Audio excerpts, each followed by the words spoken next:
number of extraterrestrial vehicles out there cruising around, flying the same kind of formation we fly in our fighters. They didn't have wings, they were saucer-shaped, and we never could get as high or as fast as they were, so to really positively identify them, but they were metallic-looking and saucer in shape.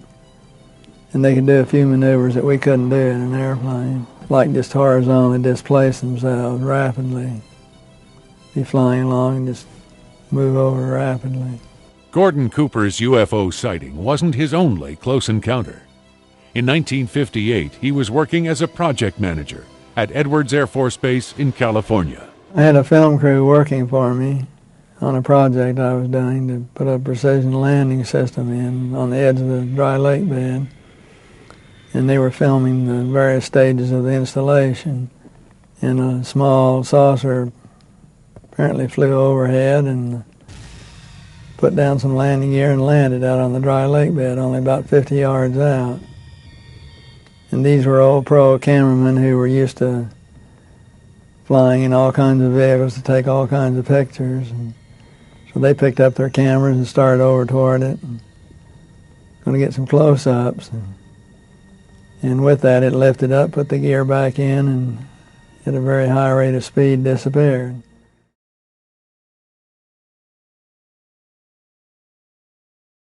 They obviously have a different body configuration than we do, and the little grays, that's the most prevalent one.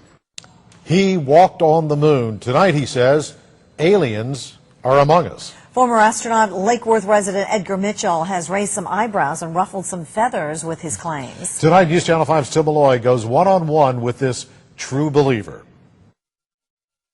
With his beloved terrier in his lap in his comfortable Lake Worth home, he could be a retired insurance salesman. But take a look at Edgar Mitchell's wall, his photo gallery, that picture taken on the moon. Ed Mitchell can captivate you talking about his 9-hour and 17-minute moonwalk. It was a record.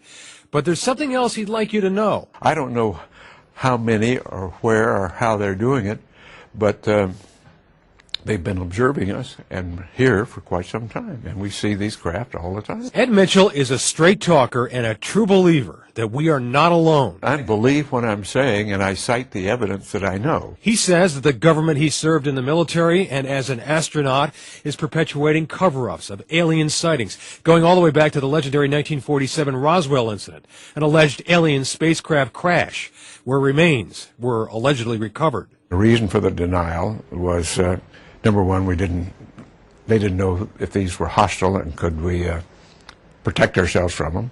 Didn't want the Soviets to know, so they devised to lie about it and cover it up. Mitchell is unbothered by critics who think the guy with the right stuff has taken a wrong turn.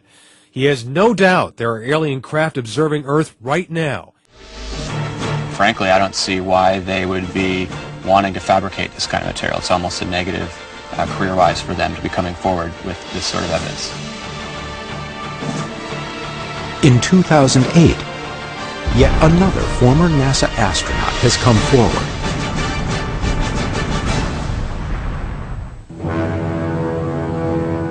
I'm Dr. Brian O'Leary, former NASA astronaut.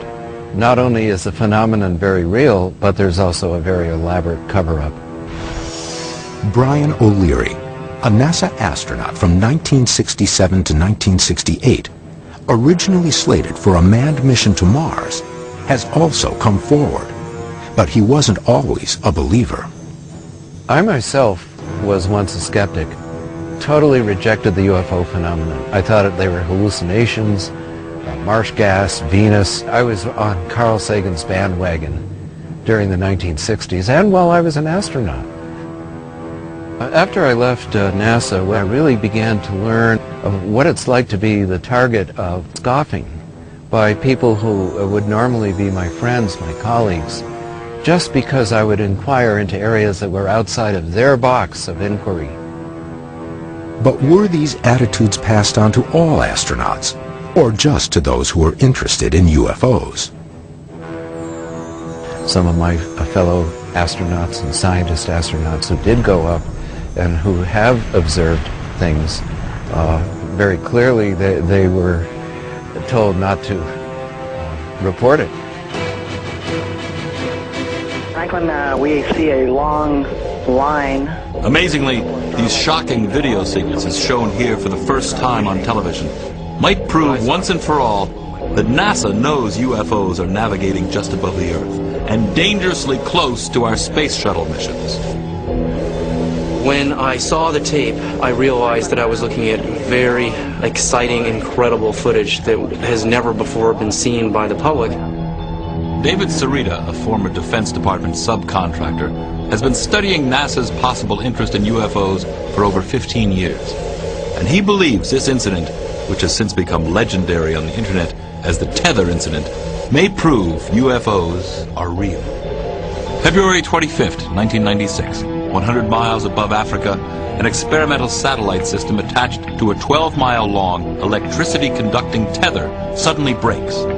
Within moments, the satellite drifts almost 100 miles away. Nitrogen gas gathers around the tether, effectively turning it into a gigantic fluorescent light in space. Incredibly, it seems to attract some strange company. You see a swarm of what may be UFOs flying around it, and then we see the cameras zoom in on these objects, and we see giant discs passing behind this tether.